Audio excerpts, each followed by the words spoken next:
என்னுடைய நன்றிகளையும் வாழ்த்துக்களையும் நான் தெரிவித்துக் கொள்கிறேன். என்னுடைய பேர் டான் போஸ்கோ. நான் உலக ரட்சகர் திருச்சபையிலே உடன் ஊழியராகவும் அங்கே கிராம பகுதியிலே கர்த்தருடைய உன்னதமான ஊழியத்தை சபையாரோடு இணைந்து செய்து வருகிறேன். எனக்காக தொடர்ந்து ஜெபித்துக் கொள்ளுங்கள். கர்த்ததாமே இந்த நேரத்தை நமக்கு ஆசீர்வதித்து தருவார், நம்மோடு இடைப்படுவார். நிச்சயமாக ஆண்டவர் இந்த வேளையில் நம்மோடு பேசுவார். அதற்கு நாம் செவிசாய்த்து கீழ்ப்படிந்து நாம் வாழுவோம். எடுத்துக்கொள்வோம் லூக்கா 10ஆம் அதிகாரம் 38வது வசனத்திலிருந்து 42ஆம் வசனம் வரை. லூக்கா 10ஆம் அதிகாரம் 38 முதல் 42 வசனங்கள் வரை. பின்பு அவர்கள் மயானார் கோயில் அவர் ஒரு கிராமத்தில் பிரவேசித்தார். அங்கே மார்த்தாள் என்னும் பேர் கொண்ட ஒரு ஸ்திரீ அவரை தன் வீட்டிலே ஏற்றுக்கொண்டார். அவளுக்கு மரியாள் எனப்பட்ட ஒரு சகோதரி இருந்தாள். அவர் இயேசுவின் பாதருகே உட்கார்ந்து அவருடைய வசனத்தை கேட்டுக்கொண்டிருந்தார். மார்த்தாளோ பற்பல வேலைகளை செய்வதில் மிகவும் வருத்தமடைந்து அவரிடத்தில் வந்து, ஆண்டவரே, நான் தனியே வேலை செய்யும்படி என் சகோதரியை விட்டு வந்திருக்கிறதை குறித்து உனக்கு கவலை இல்லையா? எனக்கு உதவி செய்யும்படி அவளுக்கு சொல்லும் என்றால், இயேசு அவளுக்கு பிரதியுத்தரமாக, மார்த்தாளே, மார்த்தாளே, நீ அநேக காரியங்களை குறித்து கவலைப்பட்டு கலங்குகிறாய். தேவையானது ஒன்றே. மரியாள் தன்னை விட்டு எடுபடாத நல்ல பங்கை தெரிந்து கொண்டாள் என்றார். நாம் வாசித்த இந்த வேத வசனத்தை ஆண்டவர் நமக்கு ஆசீர்வதித்து தருவார். இந்த பகுதியை பலமுறை நாம் தியானித்திருக்கிறோம். மார்த்தாளை குறித்தும் மரியாளை குறித்தும் நாம் அநேக வேளைகளே நாம் கேட்டிருக்கிறோம். தேவ வார்த்தையை நாம் அறிந்திருக்கிறோம். ஆண்டவர் நிச்சயமாக இந்த நேரத்தில் இந்த வசனத்தை கொண்டு ஆண்டவர் நம்மோடு பேசுவார். ஒரு சிறிய கதையோடு நான் இந்த வேத ஆராய்ச்சி கூட்டத்தை துவங்க விரும்புகிறேன். ஒரு அழகான ஒரு மியூசியத்தில் 2 கற்கள் இருந்தது. ஒரு அழகான மியூசியத்தில் 2 கற்கள். ஒன்று சிலையாகவும் இன்னொன்று படிக்கல்லாகவும் பயன்பட்டது. அதாவது படியேறி வருவதற்காக பயன்பட்ட ஒரு கல், மற்றொன்று சிலையாக வைக்கப்பட்ட ஒரு கல். இப்போ இந்த சிலையாக வைக்கப்பட்ட கல்லை பார்க்கும் பொழுது அநேகர் என்ன பண்ணாங்க, அந்த சிலையின் இடத்துல போய் என்ன பண்ணாங்க, ஃபோட்டோ எடுத்துக்கிட்டாங்க. அதை ஃபோட்டோ எடுக்கிறாங்க, அது கூட நின்று ஃபோட்டோ எடுக்கிறாங்க. ஏன்னா அது பார்க்கும் பொழுது அழகாக இருக்குது. எல்லாரும் அதை பார்த்து ரசிக்க ஆரம்பிக்கிறாங்க. அப்போ இங்கே இந்த கீழே இருக்கிற இந்த படிக்கல் கேட்குதான் சிலைக்கல்கிட்ட, எல்லாரும் உன் கூடயே ஃபோட்டோ எடுத்துக்கிறாங்களே, எல்லாரும் உன்கிட்டயே செல்ஃபி எடுத்துக்கிறாங்களே, ஏன் கூட யாருமே பேச மாட்டேங்கிறாங்க, யாருமே என் கூட ஃபோட்டோ எடுத்துக்க விரும்ப மாட்டேங்கிறாங்கன்னு சொல்லிச்சான். அப்போ அந்த சிலைக்கல் சொன்னிச்சான், நான் என்னுடைய எஜமான் கொடுத்த அந்த வழிகளை நான் தாங்கி கொண்டேன். என்னை செதுக்கி அழகாக்குற வரைக்கும் நான் என்ன பண்ணேன், தாங்கி கொண்டு இருந்தேன். அதனால் இன்னைக்கு நான் என்ன பண்ணுறேன், இந்த இடத்துல நான் நிற்கிறேன். நீ அந்த வழியை தாங்கலை, அந்த நேரத்தை நீ உன்னுடைய எஜமானுக்கு கொடுக்காதனால நீ எங்கே ஆகிட்ட, நீ படிக்கல் ஆகிட்ட, நான் சிலைக்கல் ஆகிட்டேன். பிரியமானவர்களே, நாம் கர்த்தருடைய நேரத்திற்காக காத்திருக்க வேண்டும். கர்த்தர் அது மட்டும் நம்ம என்ன பண்ணுவார், கொஞ்சம் கொஞ்சமாக அவர் வணைவார். அவர் நிச்சயமாக நம்முடைய எஜமானாக இருந்து நமக்கு என்ன தேவை என்று சொல்லி ஆண்டவர் அறிந்திருக்கிறபடியால் நம்மை நிச்சயமாக அவர் வணைந்து அழகுபடுத்துவார். அப்போ நாம் கர்த்தருடைய நேரத்திற்காக காத்திருக்கிறோமா இந்த காலகட்டத்தில் அப்படிங்கிறதான் கேள்வி. இங்கே வாசிக்கிறோம், 2 சகோதரிகளை குறித்து நம்ம வாசிக்கிறோம். ஆண்டவர் பிரயாணமாய் அந்த வீட்டிற்கு செல்லுகிறார், அந்த கிராமத்திற்கு செல்லுகிறார். 38வது வசனத்தில் வாசிக்கிறோம், அவர் ஒரு கிராமத்தில் பிரவேசித்தார். அங்கே மார்த்தாள் என்னும் பெயர் கொண்ட ஒரு ஸ்திரீ அவரை தன் வீட்டில் ஏற்றுக்கொண்டார். 2 பேரை குறித்து அவருடைய காரியங்களை குறித்து நாம் வாசிக்கிறோம். முதலாவதாக நாம் மார்த்தாளை குறித்து சில காரியங்களை நாம் தியானிப்போம். மார்த்தாள் எவ்வளமாக காணப்படுகிறாள் என்று சொல்லி நாம் இங்கே தியானிப்போம். 40வது வசனத்தை நாம் வாசிக்கலாம். பற்பல வேலைகளை செய்வதில் மிகவும் வருத்தமடைந்து அவரிடத்தில் வந்து, ஆண்டவரே, நான் தனியே வேலை செய்யும்படி என் சகோதரி என்னை விட்டு வந்திருக்கிறதை குறித்து உங்களுக்கு கவலை இல்லையா? எனக்கு உதவி செய்யும்படி அவளுக்கு சொல்லும் என்றார். போதும். இப்போ மார்த்தாள் கர்த்தரை தன்னுடைய வீட்டில் அழைத்து ஏற்றுக்கிட்டதுக்கு அப்புறம், ஆண்டவர் வீட்டுக்குள்ளே வந்ததுக்கு அப்புறம் மார்த்தாள் செய்யக்கூடிய காரியத்தை நம்ம ஒவ்வொன்றா நம்ம பார்க்க போகிறோம். அவங்க செய்யக்கூடிய காரியத்தினால அவங்களுக்கு கிடைக்கிற விஷயங்களை குறித்தும் நம்ம பார்க்க போகிறோம். இங்கே முதலாவது மார்த்தாள் என்ன பண்ணுறாங்க, ஆண்டவர் தன்னுடைய வாழ்க்கையில அல்லது தன்னுடைய வீட்டில் வந்ததுக்கு பின்பதாக அவங்க என்ன பண்றாங்க, பற்பல வேலைகளை செய்வதில் மிகவும் வருத்தம் அடைது என்று வாசிக்கிறோம். பிரியமானவர்களே, நம்மளுடைய விசுவாச வாழ்க்கையிலும் ஆண்டவர் நம்மளுடைய வாழ்க்கைக்குள்ள வந்ததுக்கு அப்புறம், ஆண்டவரை நாம் சொந்த ரட்சகராக ஏற்றுக்கொண்டதுக்கு அப்புறம் நம்ம அவருக்காக பல முயற்சிகளை எடுப்போம். நம்ம ஆண்டவருக்காக அதை செய்யணும், இதை செய்யணும், அநேக காரியங்களை செய்யணும்னு சொல்லி ஒரு முயற்சி, ஒரு வாஞ்சை நமக்குள்ள காணப்படும். அது கர்த்தருடைய சித்தத்தின்படி இருக்கா அப்படின்னு சொல்லி நம்ம என்ன பண்ண மாட்டோம், சில நேரங்களில் அதை யோசிக்கிறது இல்லை. இங்கே வாசிக்கிறோம், மார்த்தாள் பற்பல வேலைகளை செய்வதில் முக்கியம் செலுத்தினாள். she began to do with her own health. அதாவது தன்னுடைய சுய பலத்தின் மேல் என்ன பண்ணாங்க, மார்த்தாள் சார்ந்து பல வேலைகளை செய்ய அவங்க தொடங்க ஆரம்பிச்சிட்டாங்க. உண்மையா இல்லையா? நம்முடைய வாழ்க்கையிலையும் நம்ம எப்படிப்பட்ட ஒரு நிலையில இருந்திருக்கிறோம். நம்முடைய சுய பலத்தின் மேல் சார்ந்து பல வேலைகளை கர்த்தருக்காக செய்ய நாம் முன் வருகிறோம். அப்படி வருகிற பொழுது நமக்கு அதிகமான பாரங்கள் என்ன ஆகுது, அங்கே ஏற்படுது. இது அநேக நாட்கள் நம்ம நிச்சயமாக கடந்து வந்திருப்போம். அங்கே வாசிக்கிற பொழுது பற்பல வேலைகளை அவர் செய்தால் என்று வாசிக்கிறோம். அது எப்படி செய்யறாங்க, தன்னுடைய சுய பலத்தின் மேல் என்ன பண்றாங்க, அவங்க செய்யறாங்க. ஒருவேளை இயேசு கிறிஸ்து உள்ள வந்தோட்டியே அவங்க என்ன பண்ணிருக்கலாம், மரியாள் என் கூட வா, எனக்கு கொஞ்சம் ஒத்தாசை செய்யணும் என்ன பண்ணிருக்கலாம், சொல்லியிருக்கலாம். ஆனால் அங்கே அது நடைபெறலை. இங்கே மார்த்தாள் என்ன பண்றாங்க, மொத்த ஒர்க்கையும் எல்லா வேலையும் தான் ஒத்தால என்ன பண்றாங்க, செய்ய ஆரம்பிக்கிறாங்க. வந்தவங்களை போஷிக்கணும்னு சொல்லி என்ன பண்றாங்க, ஒரு முயற்சி எடுக்கிறார்.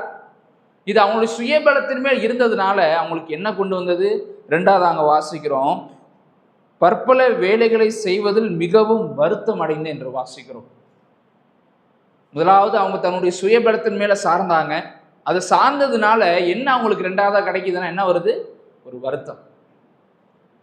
ஒருவேளை நீங்களும் நானும் நம்முடைய சுயபலத்தின் மேல் சார்ந்து கர்த்தருக்காக நாம் செய்வோம் என்று ஒரு முயற்சி எடுத்தாலும் கூட அது எதை கொண்டு வரும், நமக்கு வருத்தத்தை தான் கொண்டு வரும். நம்முடைய சுயபலத்தின் மேல் சார்ந்து எந்த காரியத்தையும் கர்த்தருக்கு நாம் என்ன பண்ணக்கூடாது, செய்யக்கூடாது. கர்த்தருடைய சித்தத்தின்படி, கர்த்தருடைய கிருபையின்படி நாம் செய்வோம். ஆனால் நிச்சயமாக அது ஒரு சந்தோஷத்தை ஏற்படுத்தக்கூடிய ஒரு நிகழ்வாக காணப்படும். இங்கே வாசிக்கிற பொழுது அவர் பற்பல வேலைகளை செய்வதில் மிகவும் வருத்தம் அடைந்து என்று வாசிக்கிறோம். பிரியமானவர்களே, உங்களுடைய வாழ்க்கையிலும் என்னுடைய வாழ்க்கையிலும் இது காணப்பட்டிருக்கும். நம்முடைய சுயபலத்தின் மேல் சார்ந்ததினாலே நாம் வருத்தங்களையும் துக்கங்களையும் நாம் என்ன பண்ணியிருப்போம், பார்த்துருப்போம். இரண்டாவது காரியமா பார்க்கிறோம், அவங்க அங்கே வருத்தம் அடைகிறத நம்ம பார்க்கிறோம். முதலாவது சுயபலத்தின் மேல் சார்ந்து கொள்றாங்க. ரெண்டாவது அங்கே என்ன வாசிக்கிறோம், அங்கே ஒரு வருத்தம் வரக்கூடியதை நம்ம பார்க்கிறோம். நிச்சயமாக நம்முடைய வாழ்க்கையில் இது காணப்பட்டிருக்கும். அடுத்து மூன்றாவது ஒரு காரியம் நம்ம வாசிங்க, தொடர்ந்து அதனுடைய தொடர்ச்சியாக வாசிங்க. 40வது வசனம், அவரிடத்தில் வந்து, ஆண்டவரே, நான் தனியே வேலை செய்யும்படி என் சகோதரி என்னை விட்டு வந்திருக்கிறதை குறித்து உமக்கு கவலை இல்லையா? நல்லா கவனிங்க. மார்த்தாள் சுயபலத்தின் மேல் சார்ந்து அவங்களே என்ன பண்ணாங்க, அந்த சுயபலத்தின் நிமித்தமாக தான் என்ன வந்துச்சு, வருத்தம் வந்தது. இப்போ மூன்றாவதா பார்க்கிறோம், அவங்க கர்த்தரை நோக்கி என்ன பண்ண ஆரம்பிக்கிறாங்க, கேள்வி கேட்க ஆரம்பிக்கிறாங்க. இதை நான் சொல்லும் பொழுது இது நம்முடைய வாழ்க்கையோடு எல்லாராலையும் என்ன பண்ண முடியும், கிட்டக்க வச்சு பார்க்க முடியும். ஏன்னா இது எல்லாருக்கும் நடந்திருக்கும். நம்முடைய சுயபலத்தின் மேல் சார்ந்தோம் அப்படின்னா நமக்கு ஒரு வருத்தம் வரும். அந்த வருத்தத்தின் விளைவாக என்ன நடக்கும்னா நம்ம கர்த்தரை நோக்கி என்ன பண்ணுவோம், கேள்வி கேட்க ஆரம்பிப்போம் இல்லையா? அங்க வாசிக்கிறோம், மார்த்தாள் சொல்லக்கூடிய காரியத்தை நீங்க வாசிங்க, அந்த வசனத்தை மீண்டுமாக வாசிங்க.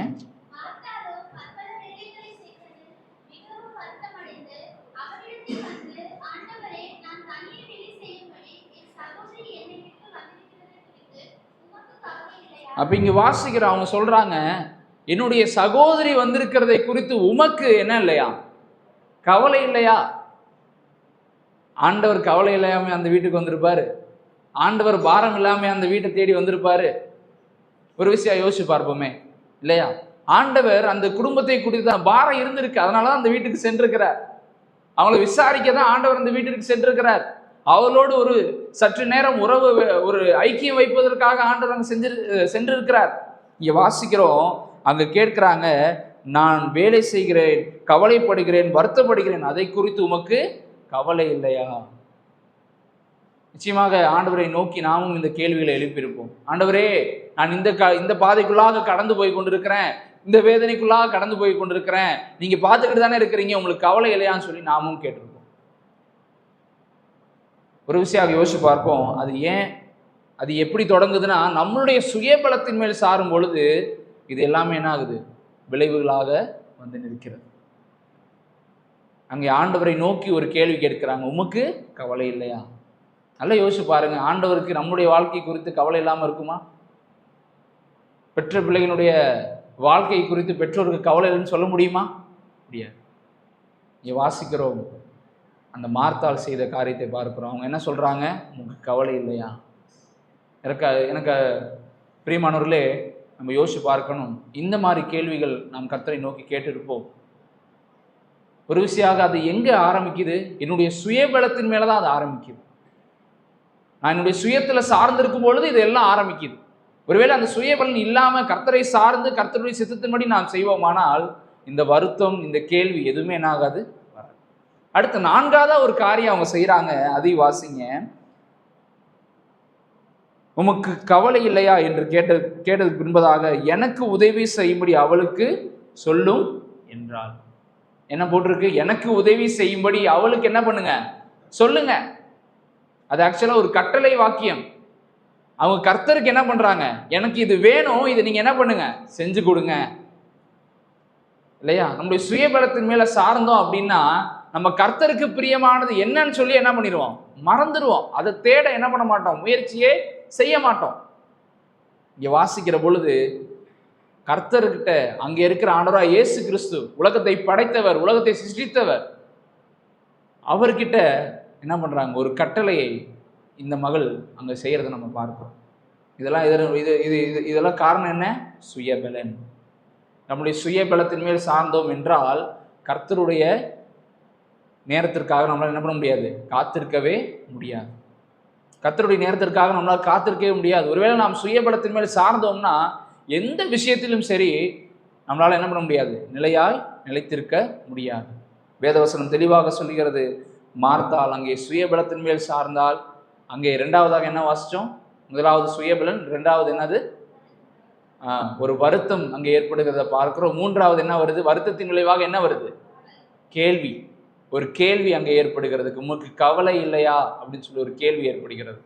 4ஆவதா பார்க்கிறோம், அந்த கேள்வியானது அடுத்து என்ன கடத்துக்கு போகுது? ஒரு கட்டளையாக, எனக்கு இதுதான் வேணும், எனக்கு இதை செஞ்சு கொடுங்கன்னு சொல்லி என்ன ஆகுது? அங்கே மாறுகிறத நம்ம பார்க்கிறோம். நிச்சயமாக நம்முடைய வாழ்க்கையில இந்த சூழ்நிலையை நாம் கடந்து வந்திருப்போம்.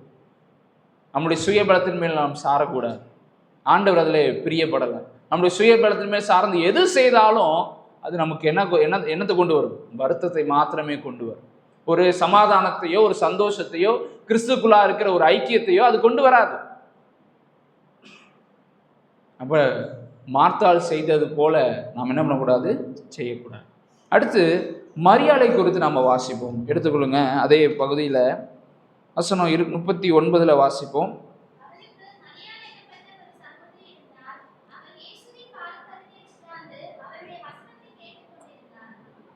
இங்கே வாசிக்கிற மரியாள் என்னப்பட்ட சகோதரி அவளுக்கு இருந்தால், இதுல என்ன ஒரு ஆச்சரியமான விஷயம்னா, பரிசுத்த ஆவியானவர் இதை எழுதும் பொழுது முதலாவது எதற்கு முக்கியத்துவம் கொடுக்கணும்னு சொல்லி என்ன பண்ணியிருக்கிறாரு? அதை எழுதி வச்சிருக்கிறார்.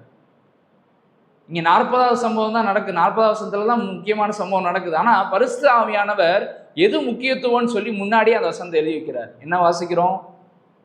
அவள் இயேசுவின் பாதத்தருகே உட்கார்ந்து அவருடைய வசனத்தை கேட்டுக்கொண்டிருந்தார்.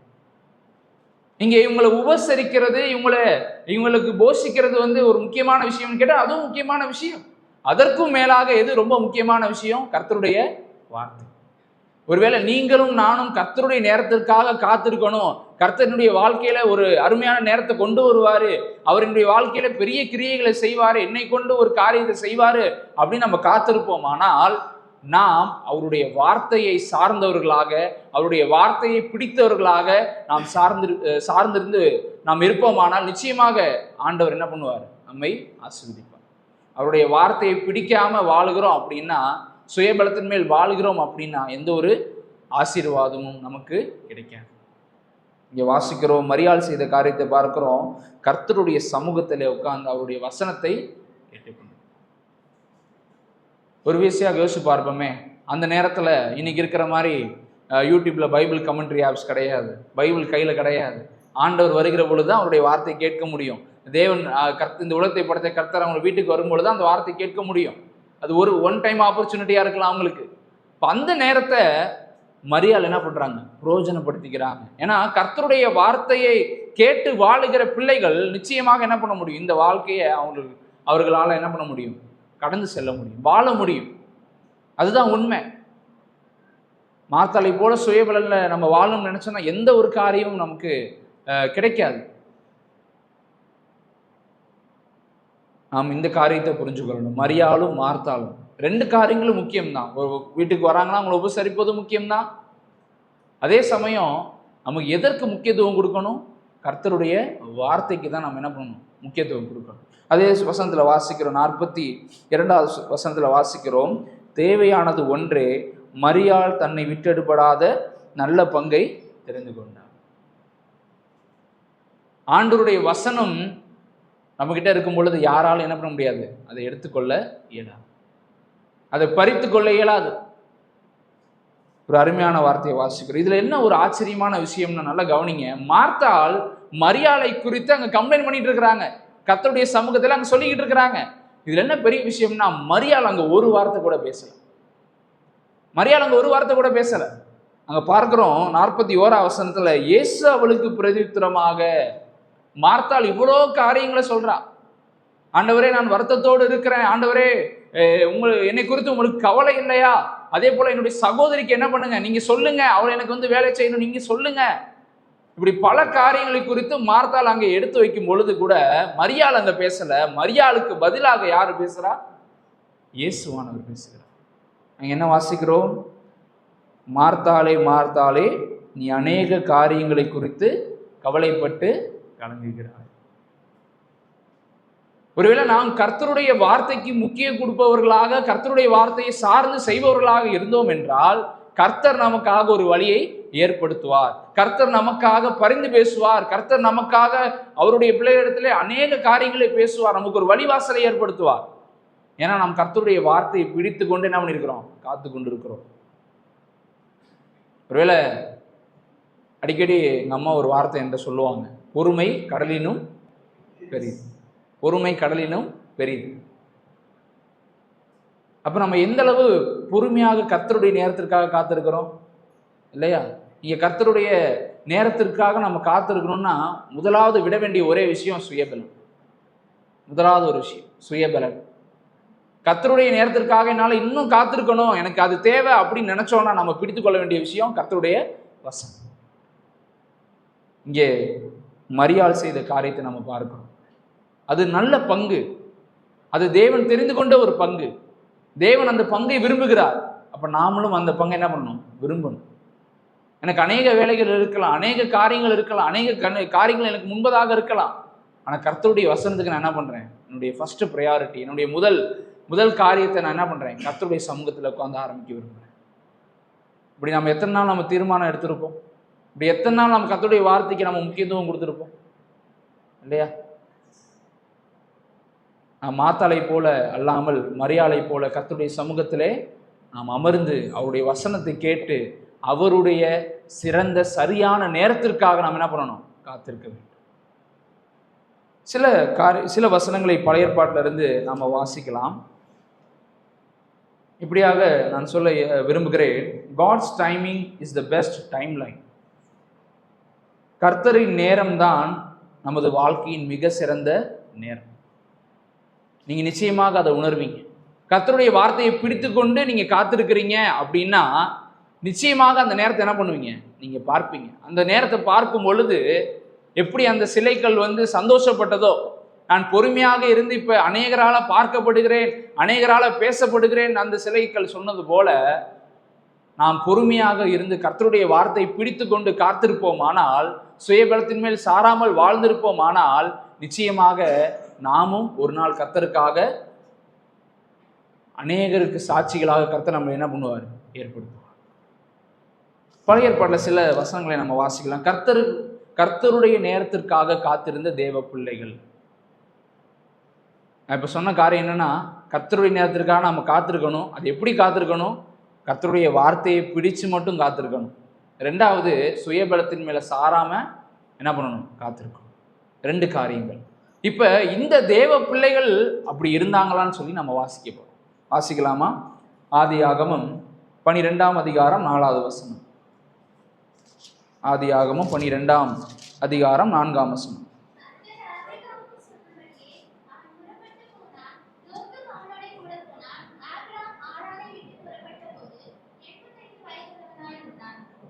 இங்கே வாசிக்கிறோம், ஆபிரகாமுக்கு கர்த்தர் ஒரு அழைப்பை கொடுக்கிறார்.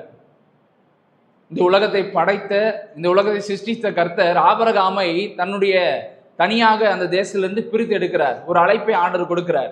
அழைப்பை கொடுக்கும் பொழுது 4வது வசனத்துல வாசிக்கிறோம், கர்த்தர் ஆபிரகாமுக்கு சொன்னபடியே அவன் புறப்பட்டு போனான். கர்த்தர் அழைத்த வண்ணமாக அவனுடைய இனத்தை, தேசத்தை விட்டு புறப்பட்டு அவன் போனான். அடுத்து வாசிக்கிறோம், கடைசியாக வாசிக்கிறோம், ஆபிரகாம் ஆரானை விட்டு புறப்பட்ட போது 75 வயதுள்ளவனாய் காணப்பட்டான். இப்ப இந்த 75 வயதுல நம்ம ஒரு காரியத்தை வாசிப்போம். 2ஆம் வசனத்தை வாசிங்க. ஏன் அந்த வயதை நான் குறிப்பிடுறேன்னா, எத்தனை வருஷம் அவங்க காத்திருக்கிறாங்க அப்படின்னு சொல்லி நம்ம கத்துக்க போறோம். வசனம் 2ஆம் வசனத்தை வாசிங்க. 12வது அதிகாரம் 2வது வசனம். போதும், நான் உன்னை பெரிய ஜாதியாக்கி அப்படின்னா, அங்க பார்க்கும் பொழுது ஆபிரகாமுக்கு என்ன இல்லை? யார் இல்லை? பிள்ளைகளே இல்லை. ஈசாக்கே அங்க இல்லை. ஆண்டவர் அழைக்கும் பொழுது, ஆண்டவர் ஒரு ப்ராமிஸ் பண்ணும் பொழுது அங்க யார் இல்லை? பிள்ளைகளே இல்லை. 75 வயதுல ஆண்டவர் என்ன சொல்றாரு? நான் உன்னை பெரிய ஜாதியாக்கி அப்படின்னா ஆண்டவர் என்ன சொல்றாரு? நான் உனக்கு என்ன பண்ணுவேன்? பிள்ளைய என்ன பண்ணுவாரு? கொடுப்பார். ஆண்டவர் அப்படி சொல்லிதான் அழைச்சார். 75 வயதுல ஆண்டவர் அழைச்சார். ஆண்டவருக்கு சொன்ன அந்த ப்ராமிஸ், ஆண்டவருடைய வார்த்தை. இப்ப ஆபிரகாம் 17வது அதிகாரம் 1 வசனத்துல வாசிக்கும் பொழுது உங்களுக்கு இன்னும் தெரியும். 17ஆம் அதிகாரம் 1 வசனத்துல வாசிக்கிறோம். போதும், ஆபிரகாம் இப்ப எத்தனை வயசு? 99 வயது. இன்னும் என்ன இல்லை? இன்னும் என்ன இல்லை? குழந்தை இல்லை, பிள்ளை இல்லை. ஆண்டவர் 75 வயதுல அழைக்கும் பொழுது சொன்னார், உன்னை பெரிய ஜாதி ஆக்குவேன், நீ அநேகருக்கு ஆசீர்வாதமா இருப்பார், உனக்குள்ளாக அநேக ஜனங்கள் ஆசீர்வதிக்கப்படுவார்கள் என்று ஆண்டவர் எப்ப சொன்னாரு? 75 வயதுல சொன்னார். இப்ப இன்னும் 99 ஆயிடுச்சு. இன்னும் என்ன ஆகல? பிள்ளை இல்லை. அடுத்த ஒரு வசனம் வாசிக்கலாம். 21ஆம் அதிகாரம் 5வது வசனத்தை வாசிங்க. நல்லா கவனிங்க. 21ஆம் வசனம், 21ஆம் அதிகாரம் 5வது வசனம். தன் குமாரனாகிய ஈசாக்கு பிறந்த போது ஆபிரகாமுக்கு எத்தனை வயசுப்பா? 100 வயசு. இப்ப ஆபிரகாம் எத்தனை வருஷம் காத்திருந்தாரு? 25 வருஷம் காத்திருந்தார். உங்களால என்னால இருக்க முடியுமா? நினைச்சு பார்த்தாலே யோசிக்கிற மாதிரி இருக்குல்ல? கொஞ்ச நேரம் யோசிக்கிற மாதிரி. 25 வருஷமா ரொம்ப பெரிய நாட்கள். ஆபிரகாம் விசுவாசத்தை என்னது? என்னுடைய தகப்பன் அவர் கொடுக்கிறேன்னு சொல்லிட்டார். என்னை அழைத்த தேவன் அவர் கொடுக்கிறேன்னு சொல்லிட்டார். அதுக்கப்புறம் நான் எத்தனை வருஷம் என்ன பண்ணுவேன்? காத்திருப்பேன். ஏன் தெரியுமா? அவருடைய வார்த்தை, அவருடைய வசனம் அது நிறைவேறும். அது ஒரு நாள் என்ன ஆகாது? மறையாது. அது அழிந்து போகாது. அவர் சொல்லிட்டாருன்னா அதை செய்வார். ஆபிரகாம் கர்த்தருடைய வார்த்தையை பிடித்துக்கொண்டு, கர்த்தருடைய வசனத்தை பிடித்துக்கொண்டு அங்க எத்தனை வருஷம் காத்திருக்கிறார்? எத்தனை வருஷம்? 25 வருஷம் காத்து கொண்டிருக்கிறார். நல்லா யோசிச்சு பார்ப்போமே. கர்த்தருடைய நேரத்திற்காக எப்படி அங்கே மரியாள் எப்படி இருந்தாங்க? கர்த்தருடைய வசனத்துக்கு முக்கியத்துவம் கொடுத்தாங்க. அதே போல இங்கே ஆபிரகாமும் கர்த்தருடைய வசனத்துக்கு முக்கியத்துவம் கொடுத்ததுனால 25 வருஷம் அவரால் என்ன பண்ண முடிஞ்சு? பொறுமையாக கர்த்தருடைய நேரத்திற்காக, கர்த்தர் சொன்ன வார்த்தை நிறைவேறுவதற்காக என்ன பண்ணாரு? காத்திருந்தார். ஒருவேளை ஆபிரகாம் சுயபலத்தின் மேல் சார்ந்ததுனால என்ன நடந்ததுன்னு நமக்கு தெரியும் இல்லையா? ஆபிரகாம் சுயபலத்தின் மேல் சார்ந்ததுனால என்ன நடந்ததுன்னு நமக்கு தெரியும். அப்ப இங்கே ஆபிரகாம் கர்த்தருடைய நேரத்திற்காக, கர்த்தர் சொன்ன வார்த்தை நிறைவேறும் நேரத்திற்காக கர்த்தருடைய வார்த்தையை பிடித்து கொண்டு காத்திருந்தார். எத்தனை வருஷம்? 25 வருஷம். அடுத்து வாசிக்கிறோம், யோசேப்பை குறித்து வாசிப்போம். ஆதியாகமம் 37ஆம் அதிகாரம் 2வது வசனம்.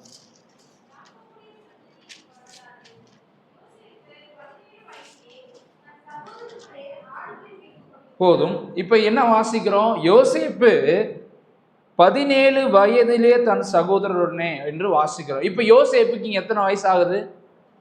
17 வயசு ஆகுது. இந்த 17 வயசுல ஆண்டவர் யோசேப்புக்கு ஒரு சொப்பனத்தை கொடுத்தார் இல்லையா?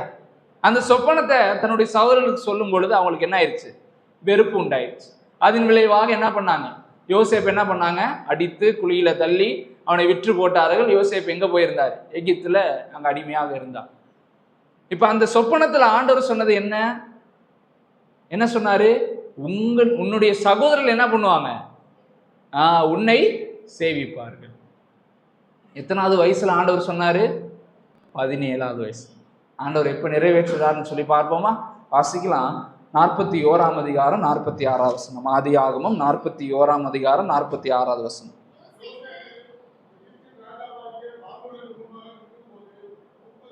போதும். இப்ப யோசேப்புக்கு ஒரு நல்ல அங்கீகாரம், அதிகாரத்துல இருக்கிறார்.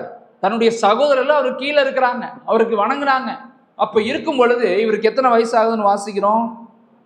30 வயசு ஆகுது. 30 வயசுல ஆண்டவர் என்ன பண்றாரு? தன் சொன்ன காரியத்தை நிறைவேற்றார். உங்களுக்கு யோசேப்பினுடைய காரியங்கள்லாம் தெரியும், அதனால நான் விவரமா இன்னும் அதிகமா சொல்லணும்னு விருப்பப்படலை. அங்க அந்த 17 மொத்தம் எத்தனை வருஷம் ஆகுது? 17 வயசுல இருந்து 30 எத்தனை வருஷம் ஆகுது? 13 வருஷம். 13 வருஷம் ஒரு வாலிப பையனா இருந்து அவர் என்ன பண்றாரு? கர்த்தருடைய வார்த்தையை பிடித்து கொண்டு என்ன பண்றாரு? காத்திருக்கிறார். கர்த்தர் சொன்னாரு, எனக்கு ஒரு விஷயம் என்ன தெரியுமா? ரொம்ப சந்தோஷம். 17 வயசுல யோசேப்புக்கு எப்படி அந்த சொப்பனம் புரிஞ்சிருக்கும்? அதனாலதான் சந்தோஷத்தோட ஒரு சொப்பனத்தை ஆண்டவர் கொடுத்தாருன்னு சொல்லி என்ன பண்ணிட்டாரு? நேரா சகோதரர்கிட்ட சொல்லிட்டார். ஒருவேளை அவர் புரிஞ்சிருச்சுன்னா சொல்லியிருக்க மாட்டார். நான் சொல்ற விஷயம் புரியுதா? ஒருவேளை அவர் அந்த சொப்பனத்தை புரிஞ்சிருந்தாரு, அதனுடைய அர்த்தத்தை புரிஞ்சிருந்தாரு அப்படின்னா என்ன பண்ணிருக்க மாட்டாரு? சொல்லியிருக்க மாட்டாரு. சொன்னா இவங்க என்ன பண்ணுவாங்கன்னு அவருக்கு தெரியும். சந்தோஷத்தோட அதை சொல்றாரு. ஆனா ஆண்டவர் சொன்ன அந்த சொப்பனம் நிறைவேற வரைக்கும் யோசேப்பு என்ன பண்ணாரு? காத்திருந்தார். நீங்க வாசிக்கலாம். 37வது அதிகாரத்துல இருந்து 41வது அதிகாரம் வாசிக்கிற வரைக்கும், அதுக்குள்ள வாசிக்கிற எல்லா வசனங்களையும் வாசிக்க முடியும். யோசேப்பு எந்த சூழ்நிலையில், எல்லா சூழ்நிலையும் கர்த்தர் என்ன பண்ணாரு? நேசிச்சார், மறுதளிக்கவே இல்லை. ஆண்டவரே, எனக்கு ஏன் இந்த சூழ்நிலை, ஏன் இந்த கஷ்டம், ஏன் இந்த வேதனை, ஏன் இந்த இடத்துல நான் இருக்கிறேன்னு சொல்லி என்ன பண்ணல? கேட்டதே கிடையாது. கிட்டத்தட்ட 13 வருஷமாக கர்த்தர் சொன்ன காரியம் நிறைவேறும் வரைக்கும் அவர் என்ன பண்ணாரு? காத்திருந்தார். ஒரே விஷயம் என்னது? கர்த்தருடைய வார்த்தையை பிடித்து காத்திருந்தார். ஒருவேளை அவரும் சுயபலத்தின் மேல் சார்ந்திருந்தார்னா என்ன இருக்காது? இந்த ஆசீர்வாதம் அவருக்கு கிடைச்சிருக்கு. உண்மையா இல்லையா? அவரும் மார்த்தாளை போல கேள்வி கேட்டிருக்கலாம். ஆண்டவரே, என்னை குறித்து உங்களுக்கு கவலை இல்லையா அப்படின்னு அவர் கேட்டிருந்தாருன்னா அந்த இடத்த அவரால் பிடித்திருக்க முடியுமா? ஆண்டவர் சொன்ன அந்த சொப்பனம் நிறைவேறி இருக்குமா? யோசிப்பாங்க. அப்ப இங்க வாசிக்கிற பொழுது யோசேப்பு 13 வருஷம் கர்த்தருடைய வார்த்தையை பிடித்து கொண்டு காத்திருந்தார். எதற்காக? கர்த்தருடைய சிறந்த நேரத்திற்காக காத்திருந்தார். அடுத்து இன்னொரு நபரை குறித்து நம்ம வாசிக்கலாம். ஆதியாகமம் 6ஆம் அதிகாரம் 11வது வசனம்.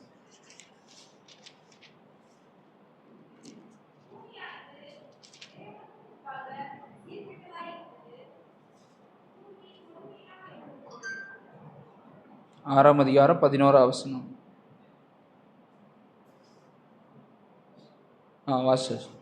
இதில் இன்னொரு காரியம் இதில் வாசிக்கிறோம். 7ஆம் அதிகாரம் 11வது வசனத்தை வாசிங்க. போதும். இப்போ நோவாவுக்கு எத்தனை வயசு ஆகுது? 600 வயசு ஆகுது. அந்த 600 வயசாகும் பொழுது என்ன நடக்குதுன்னு சொல்லி நம்ம பார்க்கிறோம். 600ஆம் வயதாகும் வருஷம் 2ஆம் மாதம் 17ஆம் தேதி ஆகிய அந்நாளிலே மகா ஆழத்தின் ஊற்றுக்கள் எல்லாம் பிளந்தன, வானத்தின் மதகுகள் திறவுண்டன. ஆண்டவர் நோவாவை அழைத்து சொன்ன காரியம் என்னது? ஒரு பேழையை என்ன பண்ணுப்பா? உண்டு பண்ணு. ஒரு பேழையை உண்டு பண்ணு.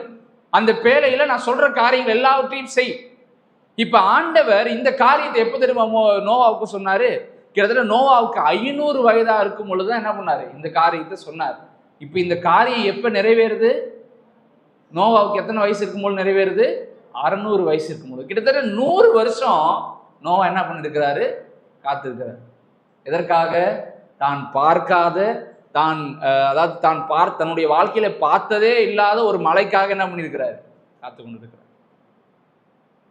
இப்ப யோசிச்சு பார்ப்போமே, இந்த ஜனங்களும் அந்த மலையை பார்த்ததில்ல, நோவாவும் அந்த மலையை பார்த்ததில்ல.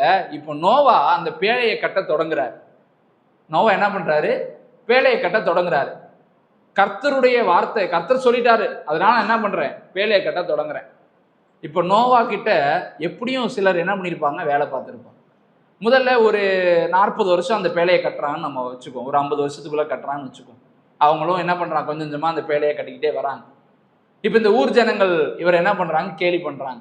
யாரையா பைத்தியக்காரன், இப்படி ஏதோ ஒரு மழை வர போகுதுங்கிறான், பேழையை கட்டணும்னு சொல்றாப்புல, ஏதோ கட்டிக்கிட்டு இருக்கிறாங்க அப்படின்னு சொல்லி ஏதோ அவரால் முடிஞ்ச அளவுக்கு கூலியை கொடுத்து என்ன பண்றாரு? அவங்க குடும்பமா சேர்ந்து அந்த பேழையை கட்டுறாங்க.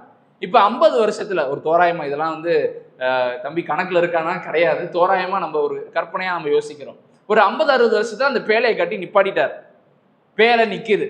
நோவாவும் என்ன பண்றாரு? மழை வரப்போகுது, எல்லாரும் அழிய போறோம், எல்லாரும் திருந்துங்க, கர்த்தருடைய சமூகத்துக்கு வாங்க அப்படின்னு சொல்லி அவர் சொல்லிக்கிட்டே இருக்கிறார். 20 வருஷம் சொன்னாரு. பேழையை கட்டி முடிச்சதுக்கு அப்புறம் இன்னும் சொல்றாரு.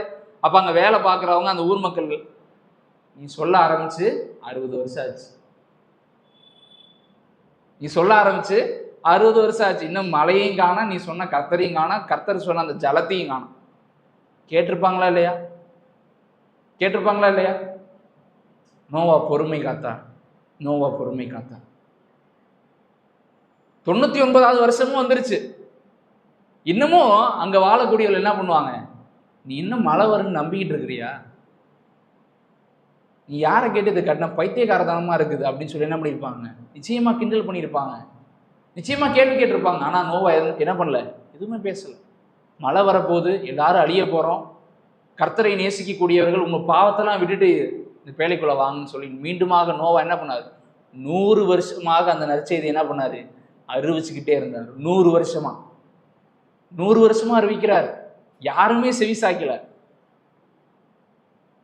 அப்பா அடிக்கடி இந்த நோவா கதையை சொல்லும் பொழுது ஒரு காரியம் சொல்லுவாங்க. அவங்களுக்கு எப்போ தெரியுமா புத்தி வந்திருக்கும்? மூக்குக்குள்ள தண்ணி போனதுக்கு அப்புறம் தான் என்ன ஆயிருக்கும்?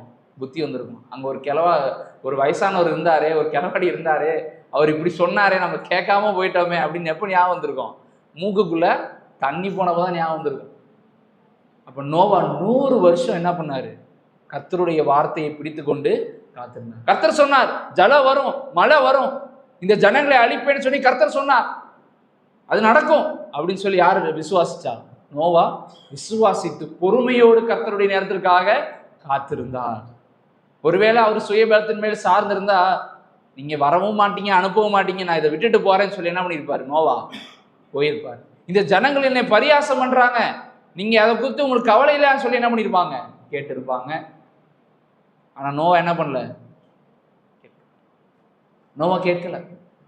நோவா கர்த்தருடைய நேரத்திற்காக பொறுமையோடு காத்திருந்தார். அது எப்படி அவர் சாத்தியமாச்சு? கர்த்தருடைய வசனத்தை, கர்த்தருடைய வார்த்தையை பிடித்ததுனாலதான் என்னாச்சு? அது சாத்தியமான. 100 வருஷம் நோவா காத்திருந்தார். ஆபிரகாம் எத்தனை வருஷம் நம்ம சிந்திச்சோம்? 25. யோசேப்பு 13. நோவா அப்படியே நம்பர்ஸ் இன்க்ரீஸ் ஆகிட்டே போகுதுல. இன்னும் ஒரு ஹெவியான ஒரு நம்பர் பார்க்கலாம். அதை பார்க்கும் பொழுது, நான் வாசிக்கும் பொழுது எனக்கே ஆச்சரியமா இருந்துச்சு, இது எப்படி சாத்தியம் அப்படின்னு. வாசிக்கலாம். இறுதியாக ஆதியாகமம் 15ஆம் அதிகாரம் 13வது வசனம்.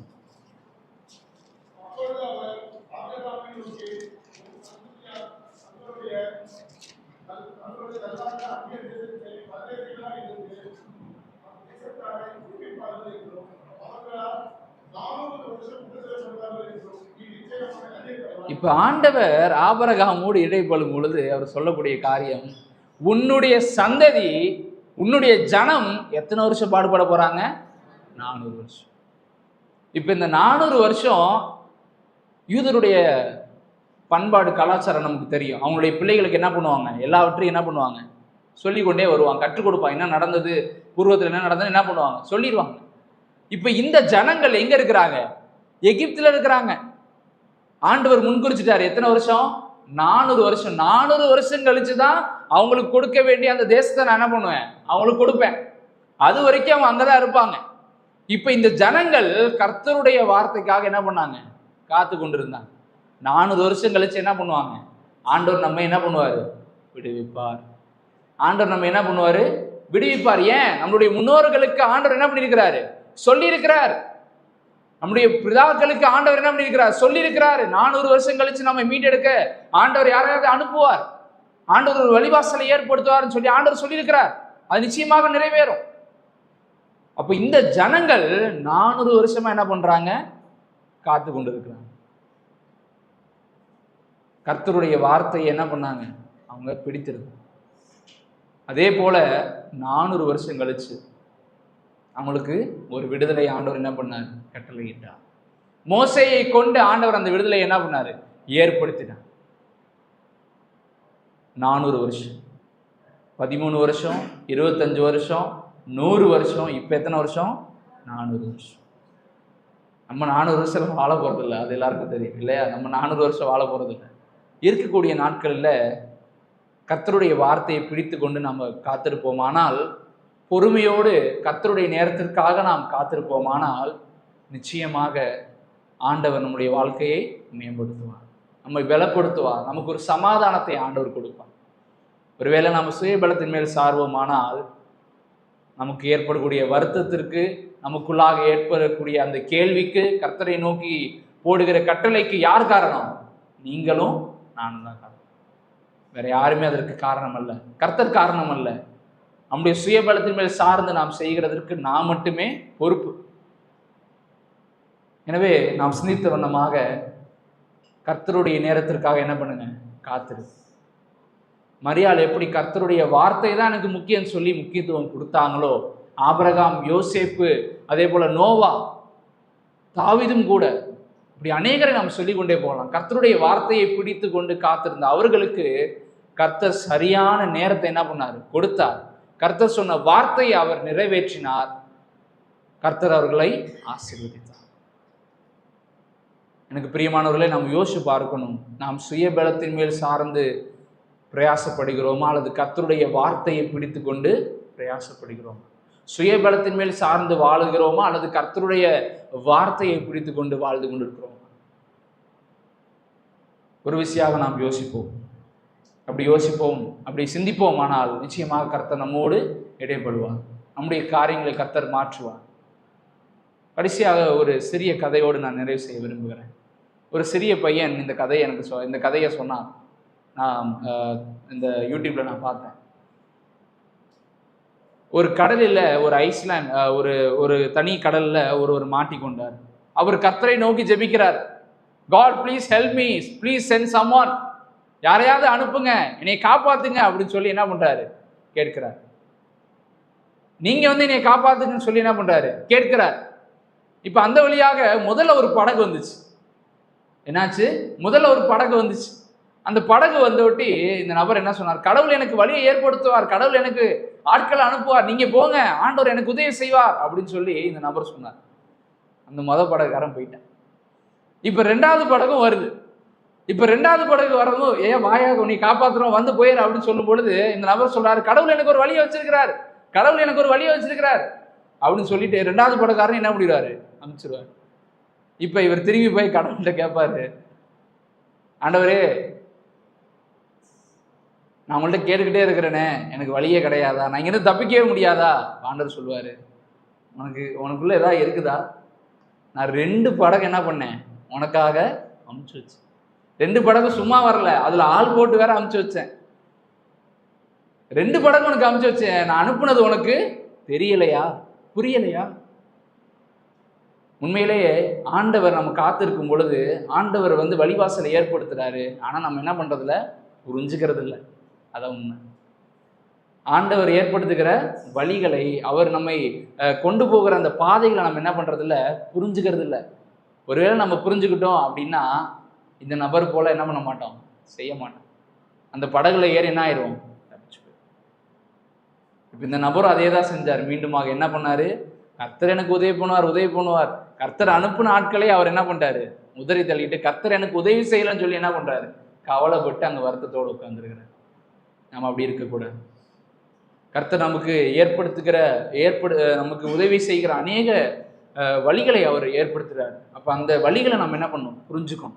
இந்த காத்திருப்பின் காலகட்டத்தில் கர்த்தருடைய வருகைக்காக காத்திருக்கிறோம், அநேக காரியங்களுக்காக நம்ம காத்திருக்கிறோம். பெற்றோர்கள், வாலிபர்கள், சிறு பிள்ளைகள், ஒவ்வொரு காரியத்திற்காக நம்ம காத்திருக்கிறோம். அப்போ கர்த்தருடைய வசனத்தை பிடித்து அதன் வழியாக நம்ம வாழும் பொழுது ஆண்டவர் அந்த சிறந்த நேரத்தை, அந்த சிறந்த காலத்தை கர்த்தர் நிச்சயமாக உங்களுக்கும் எனக்கு கொடுப்பார்.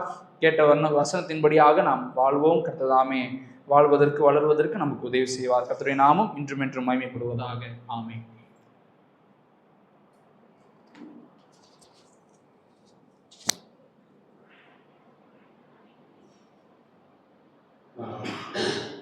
நல்ல ஒரு தேவனுடைய வார்த்தையை கேட்கும். நாம் ஆண்டவருடைய பாதத்தில் அமர்ந்திருந்து அவருடைய வார்த்தைக்காக நாம் பார்க்க